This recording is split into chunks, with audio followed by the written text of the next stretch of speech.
सुप्रभात बच्चों। उम्मीद है आपने अपनी दिवाली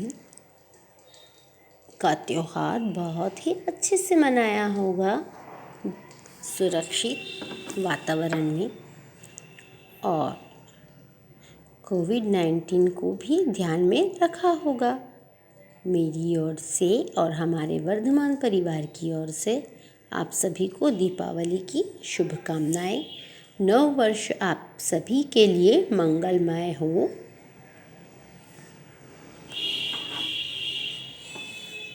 आज हम पढ़ेंगे पाठ 6 भगवान के डाकिए। पक्षी और बादल है भगवान के डाकिए, जो एक महादेश से दूसरे महादेश को आ जाते हैं। हम तो समझ नहीं पाते हैं, मगर इनकी लाई चिट्ठियाँ पेड़ पौधे, पानी और पहाड़ बाजते हैं। पक्षी और बादल यानी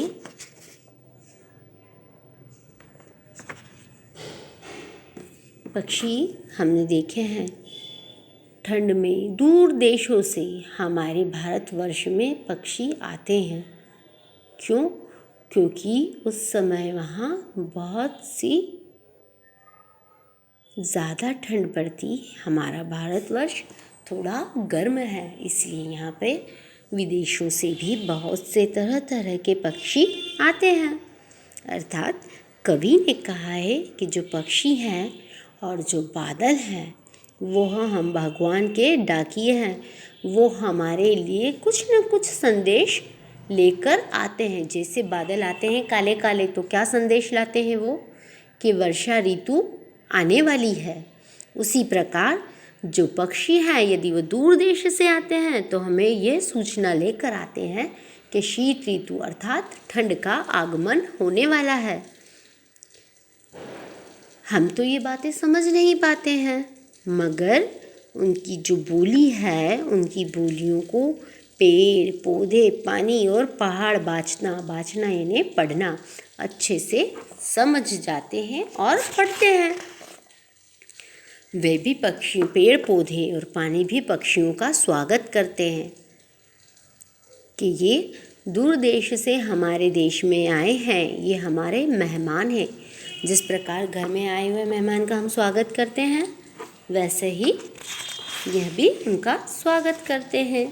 हम तो केवल यह आंकते हैं कि एक देश की धरती दूसरे देश को सुगंध भेजती है, और वह सौरभ हवा में तैरते हुए पक्षियों की पाँखों पर तीरता है, और एक देश का भाप दूसरे देश के पानी बनकर गिरता है। अर्थात हम तो केवल अनुमान ही लगा सकते हैं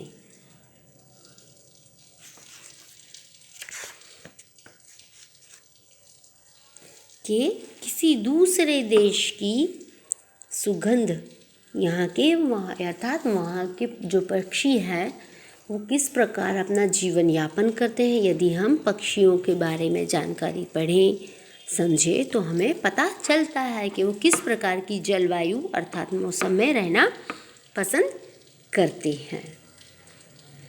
वो दूसरे देशों की अर्थात दूसरे देश जहाँ उनका गृह निवास है, उनकी सुगंध, मिट्टी सब लेकर हमारे यहाँ आते हैं, और उसकी खुशबू चारों ओर फैल जाती है, और वो पक्षियों के पंखों पर तीरता रहता है। अर्थात पाँख यानी पंख, पक्षियों के पंखों पर तैरता है ना। उनकी उड़ान से हमें पता चल जाता है, यदि जो पक्षियों के जानकार हैं, वैज्ञानिक हैं, वो उनके रहन सहन, वो किस प्रकार वो जीवन यापन करते हैं पे स्टडी करते हैं। उनकी बुक्स या पुस्तकें हम पढ़ें तो हमें पक्षियों के बारे में बहुत सारी जानकारी नई मिल जाती है।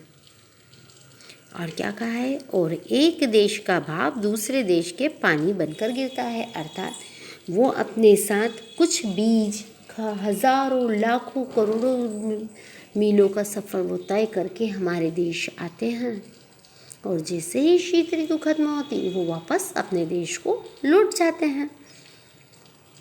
वो वहाँ से अपने देश की मिट्टी की सुगंध भी हमारे लिए लेकर आते हैं अपनी चचाहट से, अपनी खेल कूद से हमारा मन भी बहलाते हैं। इसीलिए कवि ने पक्षियों को भगवान का डाकिया कहा है। डाकिया यानी चिट्ठी लाने वाला। आजकल तो मोबाइल चल गए हैं, हम मोबाइल के थ्रू एक दूसरे को संदेश देते हैं। इसी पहले कहा है भगवान के डाकिए हैं कि भगवान का संदेश ये हम तक पहुंचाते हैं, लेकिन हम उसे समझ नहीं पाते हैं। इनकी बोलियों को कौन समझ पाता है? पेड़ पौधे, ये इनको समझ पाते हैं। आपको एक बार फिर दीपावली की हार्दिक शुभकामनाएं। घर पर रहें, सुरक्षित रहें, ठीक है।